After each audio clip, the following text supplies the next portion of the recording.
we are here to talk about the controversial BOI reporting rule issued September 30th, 2022, which implements Section 6403 of the Corporate Transparency Act. The CTA, essentially intended as an anti-money laundering law, is aimed at those seeking to conceal their ownership of corporations, LLCs, other entities in the U.S. to facilitate money laundering, tax fraud, etc.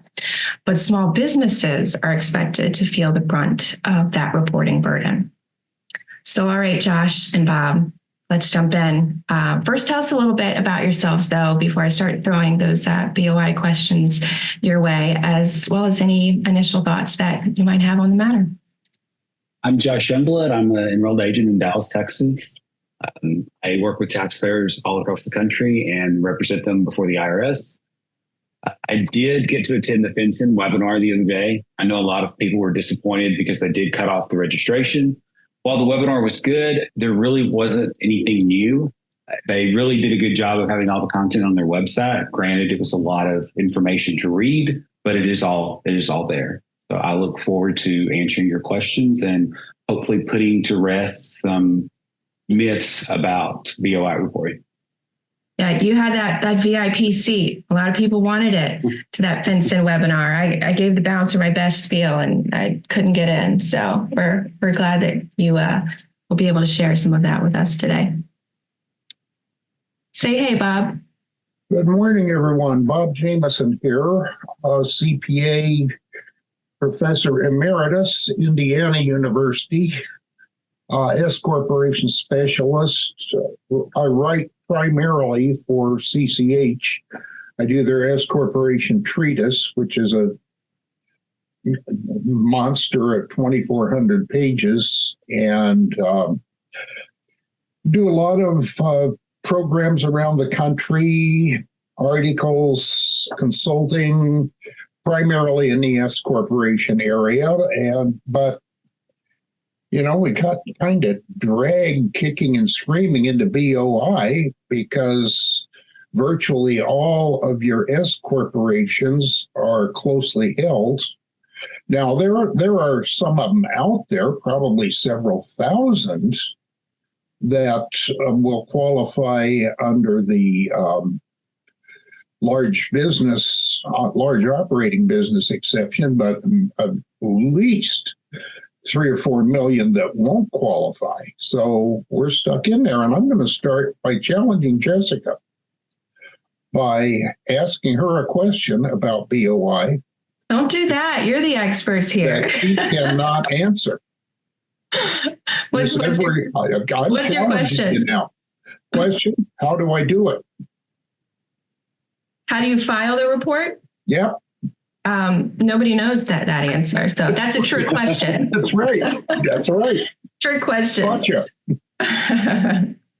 Yeah, they haven't announced that yet. But they do have to develop a new database and electronic filing system, and so all of that is supposedly in the works. Although there has been some talk that maybe we'd even see an administrative delay if they aren't able to get it together in time. So we'll see. All right. So should we just jump into questions? Lead off, my friend, lead off. All right. So we do have some that you guys sent in, which is great. Again, as I mentioned, we kind of went over the background with the law and the rules and whatnot in our last webinar. We're really just going to try to address some of your questions today. Of course, we don't necessarily have all the answers either, as Bob just showed us. There's a lot of unknowns that are still out there, and so a lot of this really just has to play out, I think, for us to figure it out, as well as maybe get more guidance. So we'll jump into some questions. Go ahead and start sending them in the chat, guys. I haven't seen any yet. But I would also say, Josh and Bob, as you see them, if you wanted to just, grab one, go ahead and do that. Pretty informal discussion here. So I see one here by Maureen regarding a dormant non-active entity. There is a provision for inactive entities. if the entity was in existence on or before January 1 of 2020, and it is not engaged in an active business, and it's not owned by a foreign person, either directly or indirectly, and there has not been a change in ownership in the last 12 months, and the entity has not received or sent more than $1,000 in the preceding 12-month period, or hold any assets, then they would be considered inactive and they would not have to file. Yeah, I'd like to emphasize that in existence on or before January 1, 2020.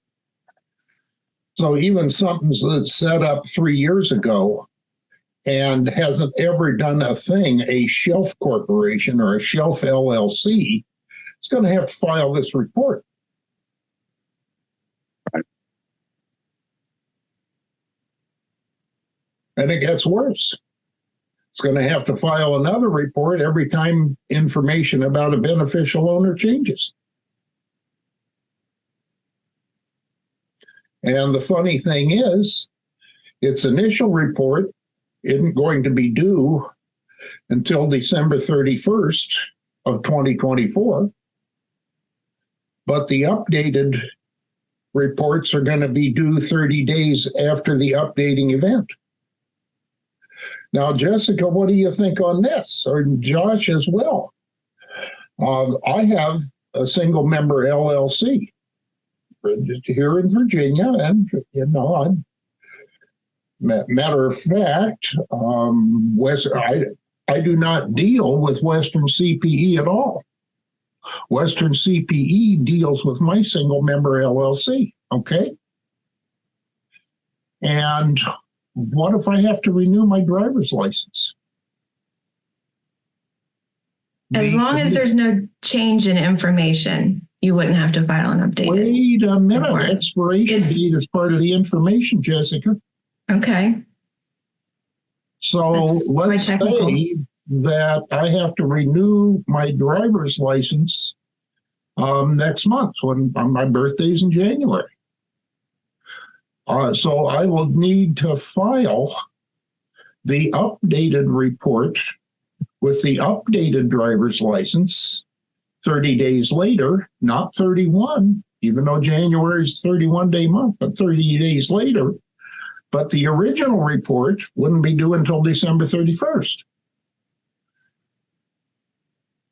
Think that one over. Yeah, that's an interesting point, Bob. And that's been a concern too, in the industry, because they say, oh, there's just that initial report and it's not an annual, on an annual basis or anything like that. But there could be multiple reports that need to be filed each year, depending on, various changes. What if you and I update our driver's licenses on the same day? Does it file one report or does it file two? I think it would be important. I think it's important for anyone who has more than one entity to make sure they get the FinCEN identifier, so they're only having to update that for their profile. Yeah. Then once I get that FinCEN identifier and I update it myself, I am relieving every company with which I'm involved of filing the updated information on me. Is that the way you read it, Josh? Is that the way? That is provided there was no change in ownership that would affect the company reporting. But that's correct. Yes. Yeah, but just from a standpoint of me and my ownership or control, if you will, over the entity. Yeah. Okay. Yeah, I agree completely. So I see a really interesting question in the chat. Well, they're all interesting, of course. But this one, there's been a lot of talk about this. And I think FinCEN mentioned something to this at the webinar, Josh, right? Here, it says, can CPAs file the report or is it practicing law? And I know that's been a concern. I have lots of opinions on that. But first, I would preface that opinion by saying I am not an attorney. I am not a member of a UPL committee for any state or the bar. So this is my opinion based on what FinCEN said. The question was asked to FinCEN, and this is actually in their BOI PDF that you can get on their website.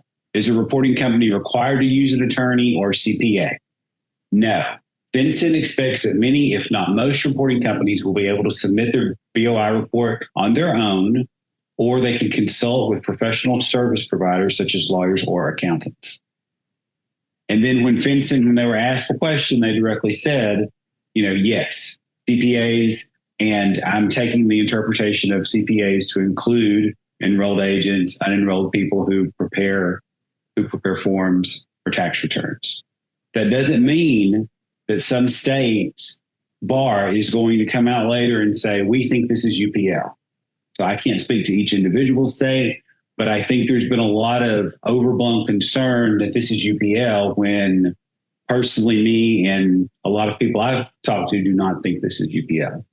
I agree. A lot of us do F bars to begin with, which are also through FinCEN, and they're also Title 31, which again is also not the practical law. If I might interject, I think a lot of attorneys just don't want it, because if they're expected to do it and you have a client that comes in once every 3 years and all of a sudden you're in trouble for not doing it, are you going to sue that attorney for malpractice?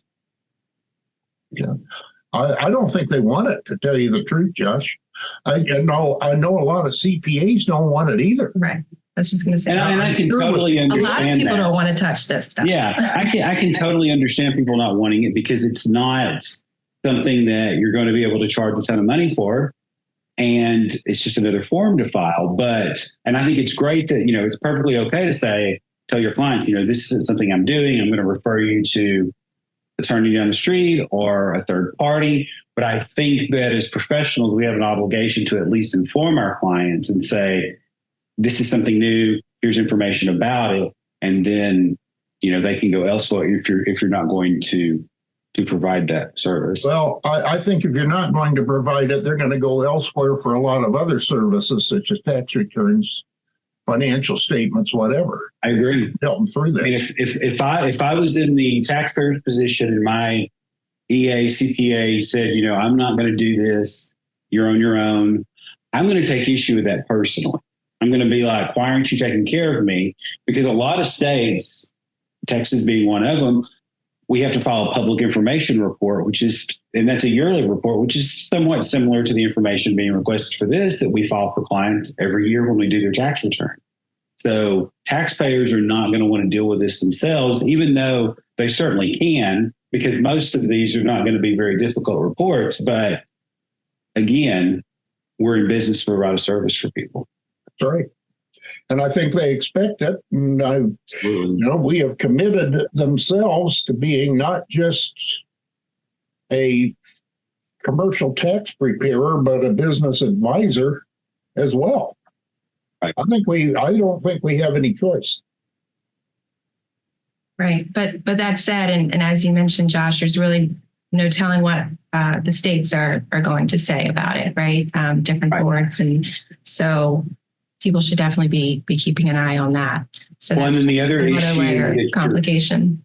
Right. The other issue you're potentially going to run into is your E&O provider may say, we're not going to cover this, which I know several of them have said. And then you need to make a decision. Are you still going to do it? I'm still going to do it for my clients because I know who owns their entities and I'm not concerned. But if you deal with a lot of complex foreign matters or partnerships that have tons and tons of, you may not want to take it on. And I'm dealing with one of those situations right now. Again, I don't serve clients regularly, but I consult with other accountants and attorneys, and I'm doing some work for a law firm now where there is a foreign owner of a Virginia corporation, and got to make sure that they stay in compliance. Hey guys, we've got our first prompt there. It should be. Shall I click absent? Up on your screen. I'm going to click absent. Yeah, me too. Won't let me click it. Me too.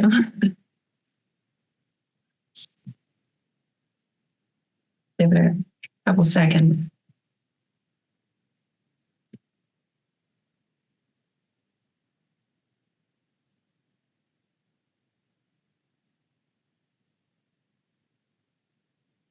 So what are your thoughts, guys, about kind of getting in front of the issue for your clients, even if you don't necessarily intend to file these for them, alerting them to the issue, client letter, what do you guys think about that? What are you seeing? Now is the time. Now is the time to send something out to your clients. Let them know this is what's happening.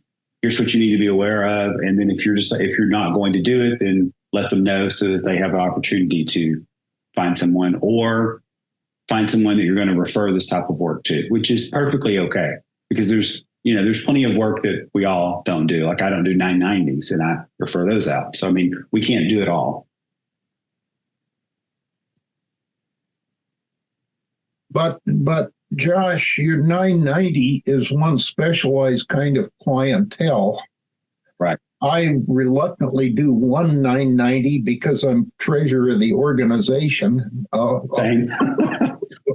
Yeah, the only one I did. Thankless job. This makes it worse. But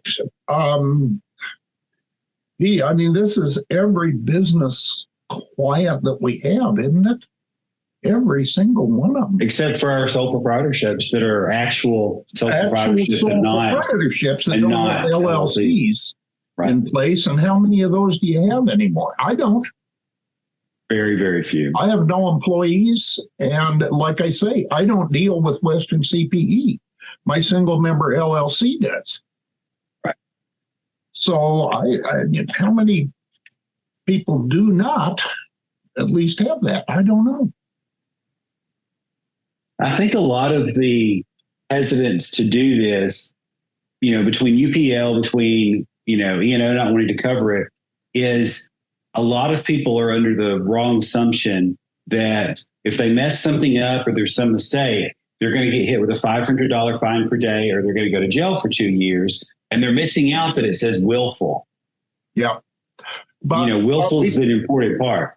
Let's talk about, yeah. What is willful? Well, let's talk about that. The attorney here. What is willful? Willful is what some rogue agent says, I don't like you, so I'm going to hit you.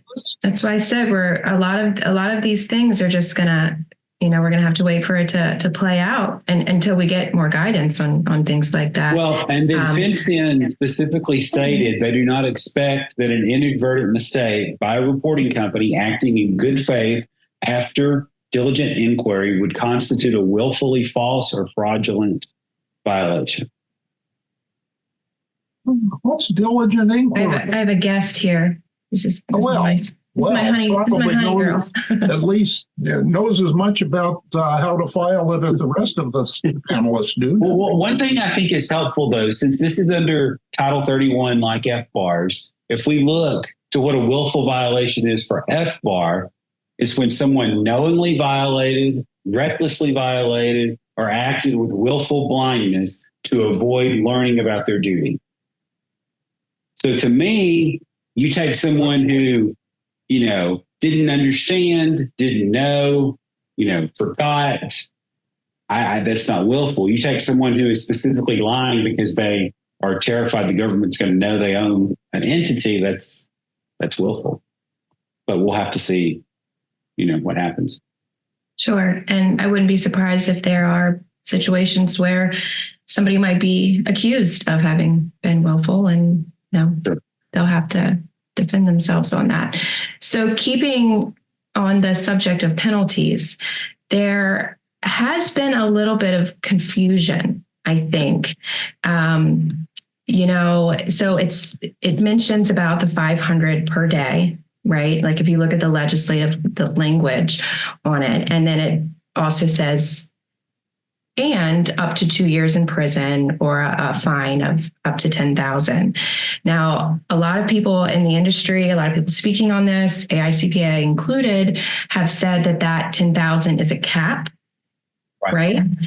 Which was originally my understanding as for interpretation, I would say as well. But then if you look at the FAQs and if you look at the other resource that they put out for small businesses, it appears to be separate. the way they discuss it.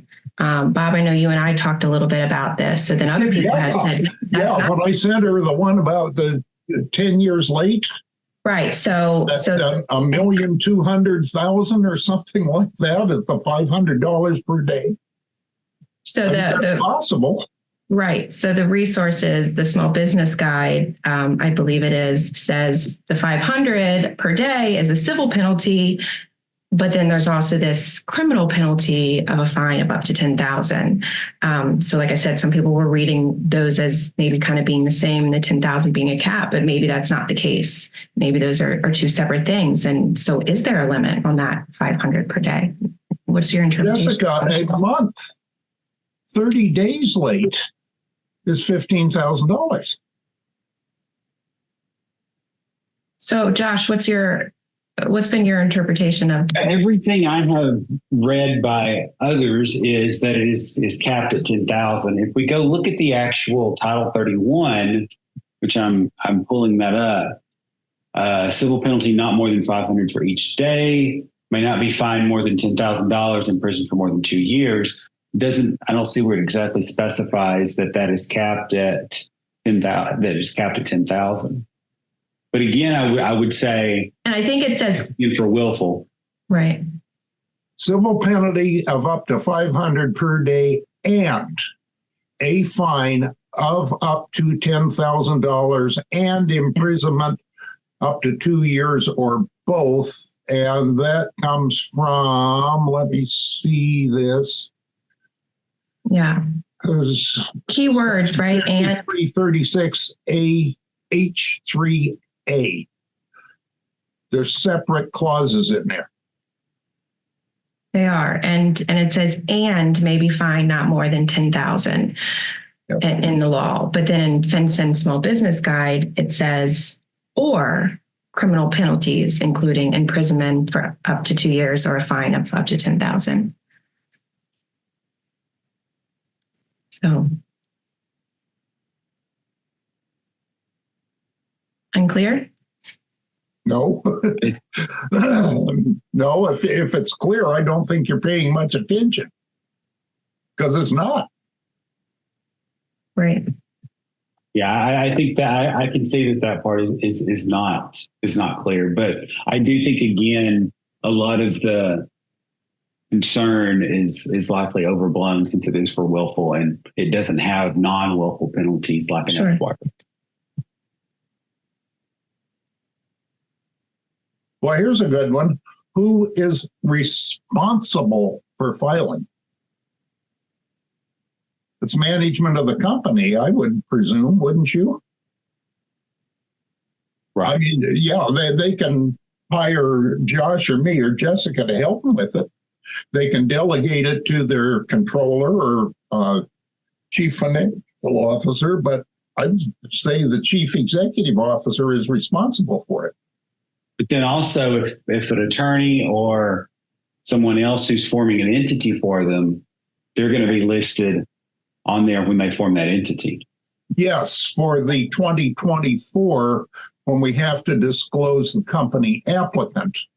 Right. That's true. The person who directs the attorney or accountant and the attorney or accountant himself or herself.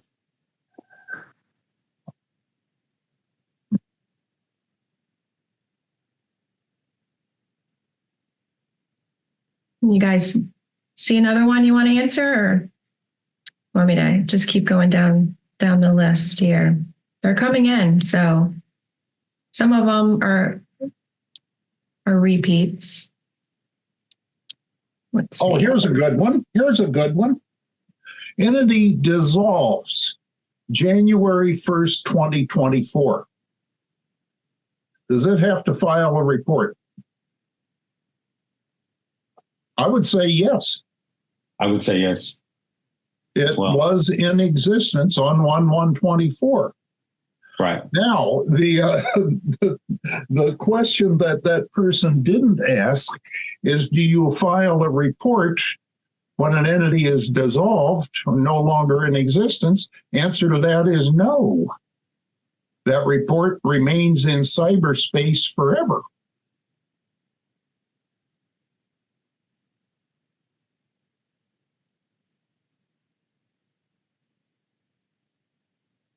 Think of, and I do some work in mergers and acquisitions, and we have mirror subsidiaries, mirror single member LLCs that are, as they say, born to die and only have a life of a day. So they're set up to accomplish one thing, the accomplishment, and then they're dissolved. Every one of those is going to have to file a report. Yeah. Well, and who this is really going to be difficult for are the people who have what I like to call LLC formation disorder, where they form multiple LLC just because, or they get a new business idea. So instead of talking with their tax professional or their attorney, they just go form an LLC. And that's going to be problematic because a lot of those people also forget about all of the LLCs that they have. Again, that comes down to, are they going to be fined? Probably not if they're not being local. But again, it's a problem.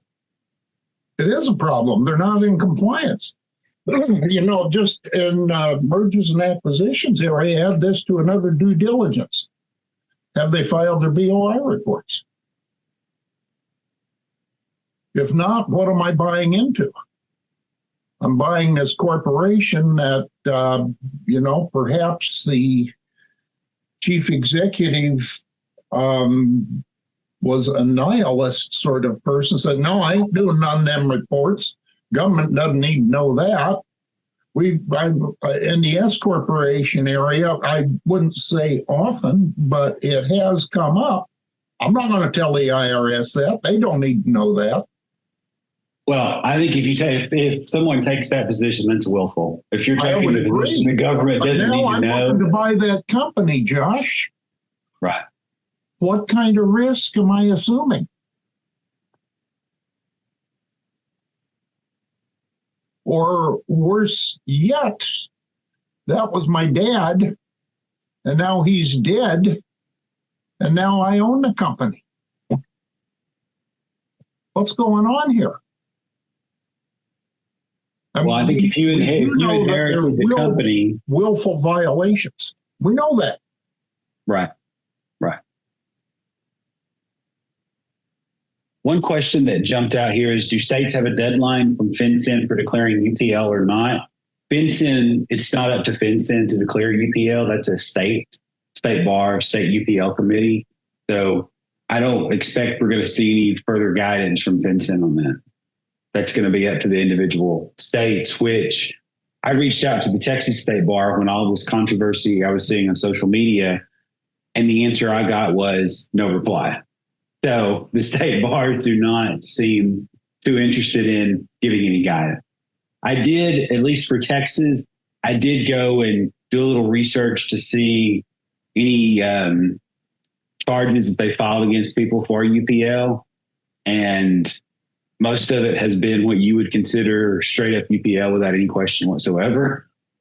And those were cases that I found. But again, each state is going to be different. Some states are, I've heard California is one that is more concerned with things that they may consider to be UPL that the rest of us may not. One of the questions I see a lot is, does the sole proprietor have to file this? And if they are a true sole proprietor, John Smith, DBA, John's Plumbing, no. If they are a single member LLC, yes, absolutely, because it is an entity. Yeah, I don't think a city business license or sales tax registration or something like that is sufficient to create an entity within the meaning of the BOI reports. Definitely not. A spouse in a community property state, are they considered a beneficial owner? Not from everything I have read. So I would say that they are not considered a beneficial owner unless they're an actual owner. Bob, what do you think? There's our next attendance check, guys. Well, coming from a tax point of view and S corporation ownership, my suspicion would lean the other way, Josh, that a community owner is a beneficial owner, but it's just a suspicion. Right.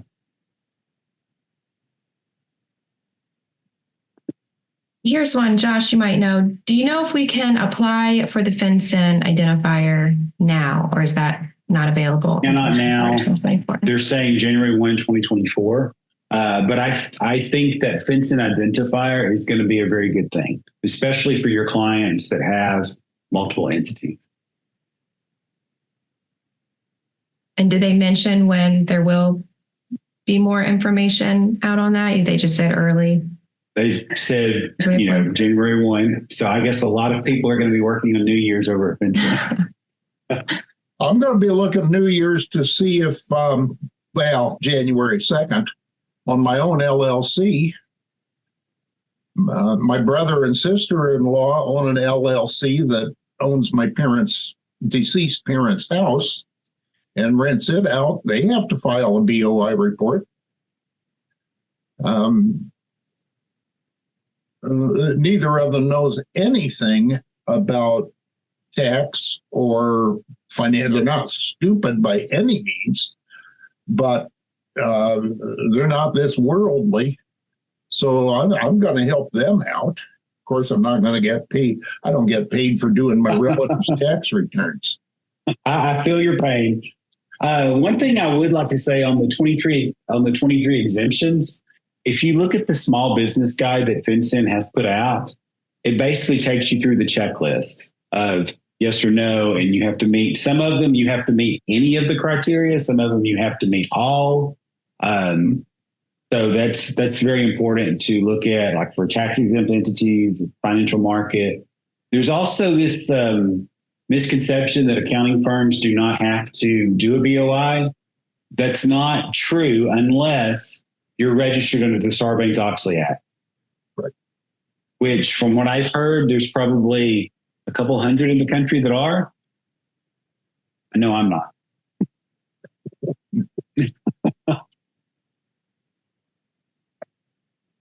The other thing is service to exempt entities. If a large part of my clientele, which is a large part of, well, not really clientele because I'm a volunteer, is an exempt entity, does that exempt my practice? And I would say no, because if you look closely, the sole purpose of the service provider is to provide service to one exempt entity. Right. So, a foundation for a university would be considered an exempt entity. Right. But not an accounting firm or a law firm that has municipalities or universities or exempt hospitals or religious organizations as part of its clientele. For the entities that assist a tax exempt entity, there's a 4-part test, and they have to meet all 4. But it has to be exclusively to provide financial assistance or to hold governance rights for tax exempt entities described by. Yeah, I mean, there's several tests that have to be met on that. Another question coming in.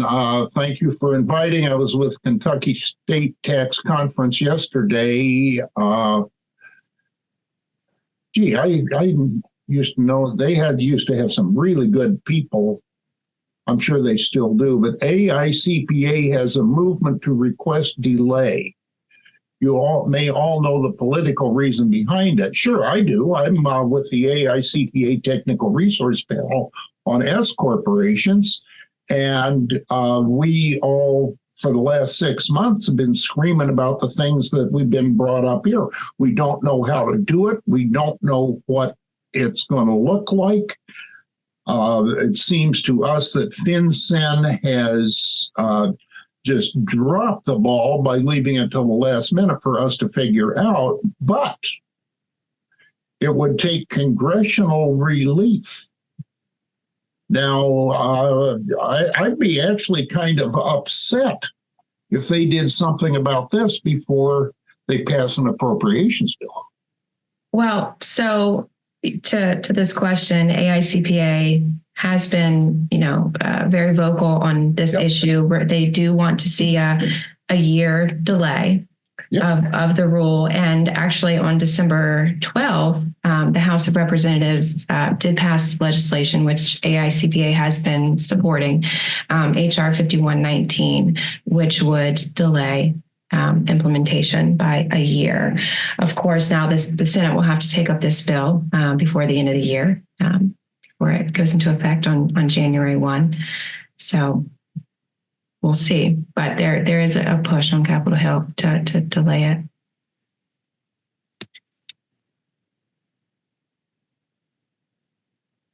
A question, are we going to be able to hopefully get out of this filing as practitioners by the practicing law violation?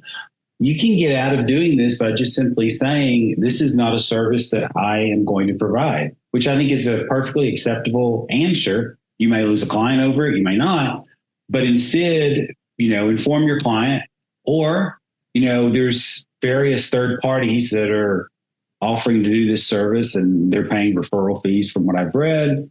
That may be something you want to look into. I don't think that the idea of I want to get out of this is necessarily a great idea. Either way, whether you want to do this or you don't want to do this, I think you have an obligation to tell your client about it and provide some education.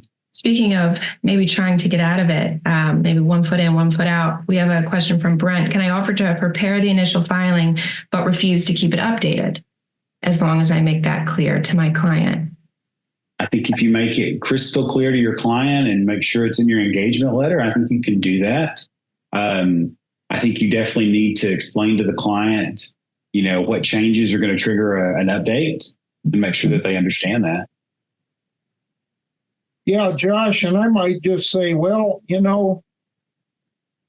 I'm in the auto repair business. I don't do much of this. I've got a bookkeeper that does QuickBooks, but I'm relying on you to keep me up to date on things. Yeah. So I'll find someone who's going to do it.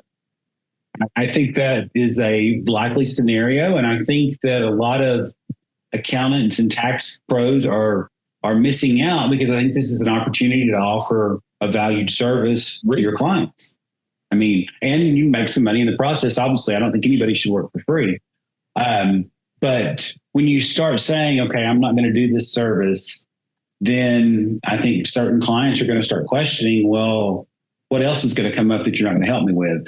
Obviously, there are certain things we can't do. Obviously, we don't, just form entities and draft operating agreements and things like that. Although I know there are some of us that do that and probably shouldn't, but,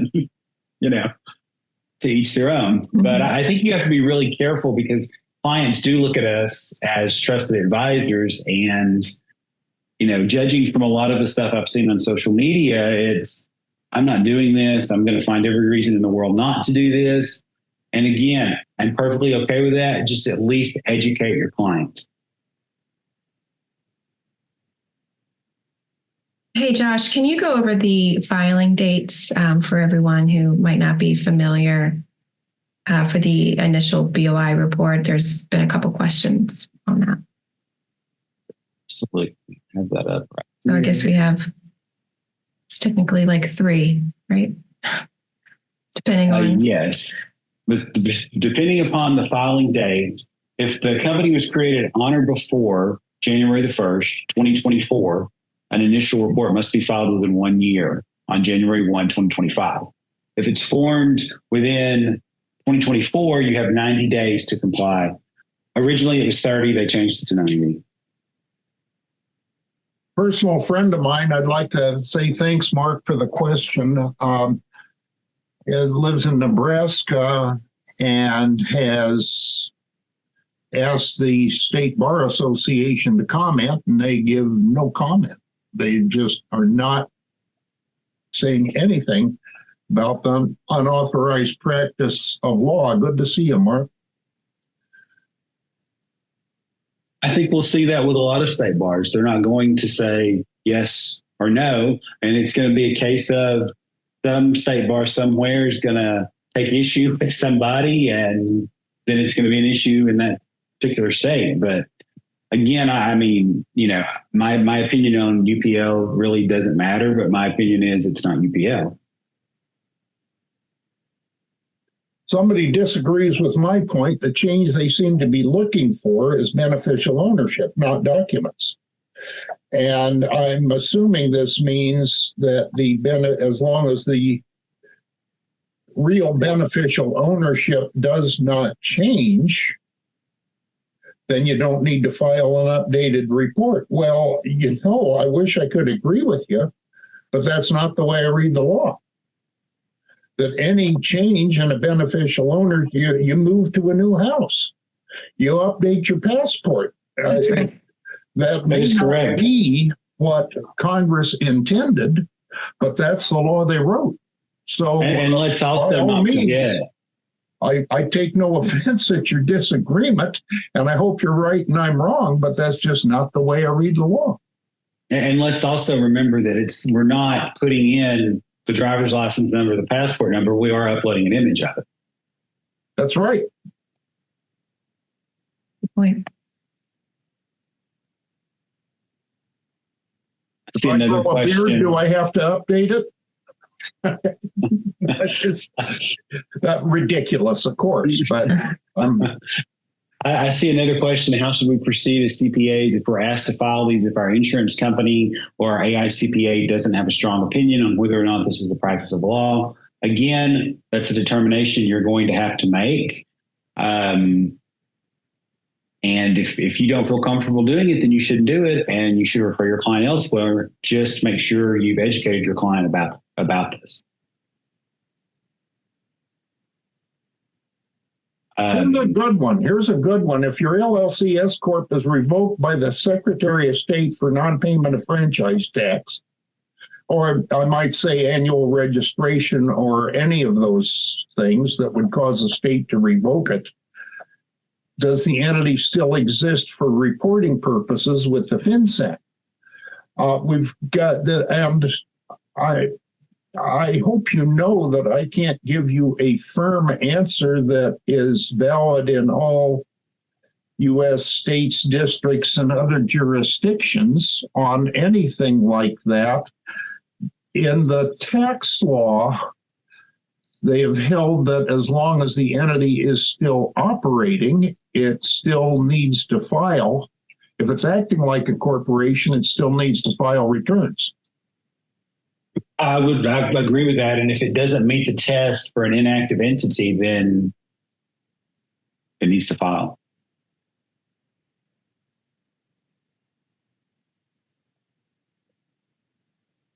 Looks like we're about to get another attendance poll here in about a minute.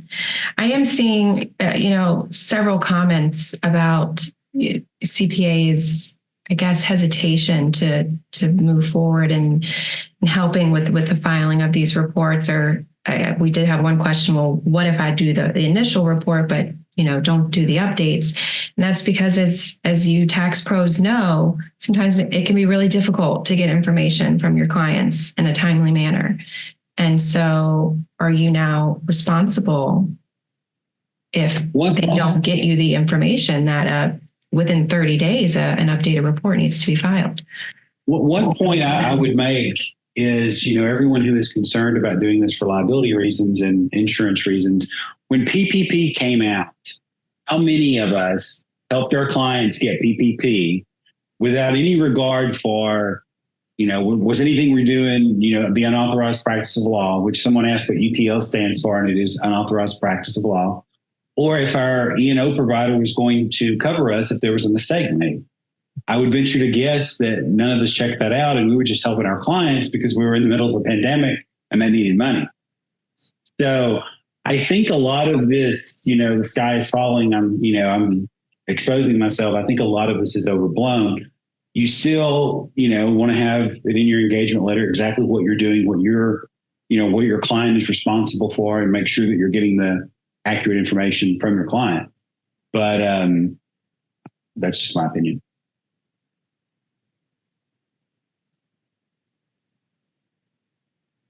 This question is my understanding that if a fictitious name DBA is registered with the state, the sole proprietor would be required to report. That is not true unless it's a single member LLC. If it's a straight up sole proprietor, John Smith, doing business as John's Plumbing, that is not reportable. Clients are considering terminating their S Corp as of 12/31/23 and filing a final return.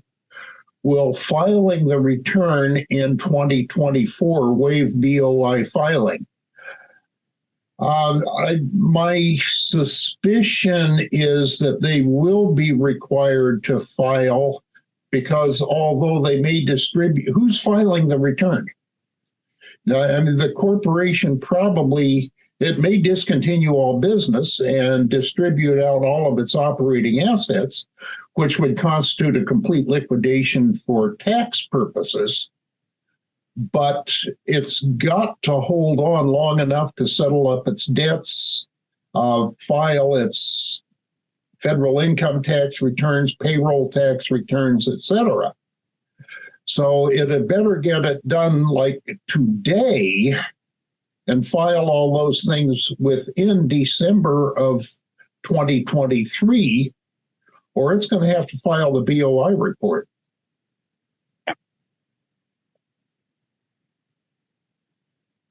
Would you really have to file an update report if you haven't filed the initial report yet?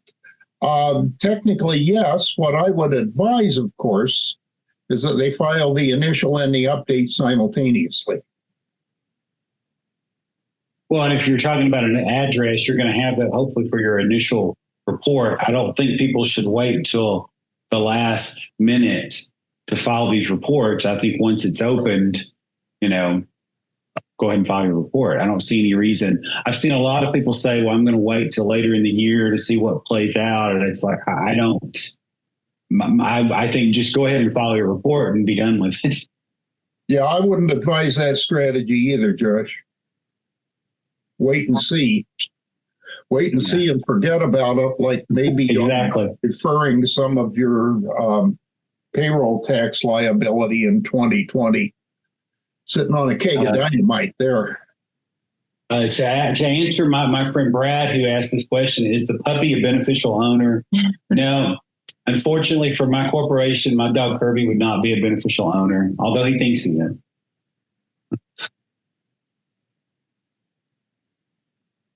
If we can't determine whether a client is required to file a BOI report, what should we do? I would say reach out to someone in this industry that is familiar with it and get their take on it, and, look at some continuing education on this and make sure you understand what the requirements are. Well, here's a good one. I'm a CPA. I do not want it either. I have to store a copy of passport and driver's license. Well, I don't think you have to do that. I don't think you have to store it. I don't see anything in there. The client does, because it's the client's report. And again, you'd have to check with your Board of Accountancy rules and see if that's part of the accountant's work papers that you need to retain, but I haven't read anything to indicate that it is.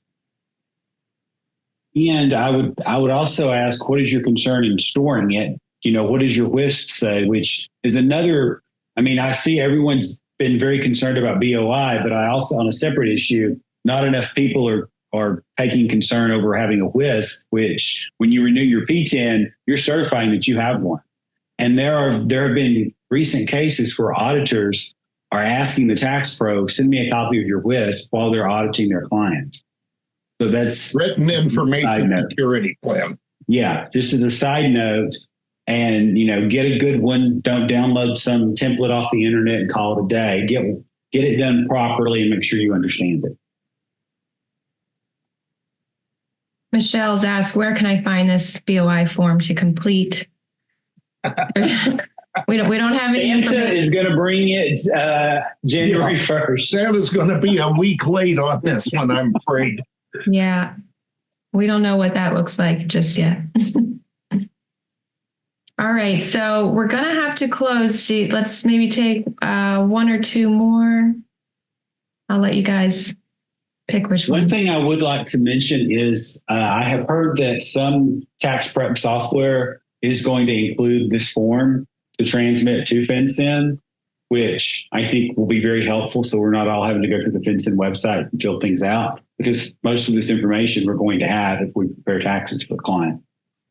Yeah, Jessica, just as an aside before we do it, I would hope that Western can print out or get some kind of copy of all of these questions and answers so that people can see them, because there's some really, really good comments, and it'd take us another hour to get through it, and we don't have another hour. But I would hope that, if you need to excise the names off it or whatever, just please get these things out there to the participants. I know I'm benefiting a lot from them. Yeah, absolutely, we will. And this will not be our last discussion on this, because like we've said all along, there's still a lot of questions that remain unanswered, and we need to see what's going to happen in the new year, and whether there will be a delay, or kind of how some of these things end up playing out. So we'll have more discussions where we'll have CPE courses, and we'll absolutely take note of these questions. I do see one that says, is Fenton setting up their own infrastructure for the BOI reporting, or will they partner with the IRS? They are supposed to be setting up their own infrastructure, which is why there has been some talk in the industry that maybe there would be an administrative delay if they didn't get it together soon enough. But I've also heard that they are partnering with the IRS as far as non-compliance. I would assume they would delegate that to the IRS like they did with the FBAR, but I haven't seen where they haven't officially done that yet, but I would assume that's what they would do. Mm-hmm.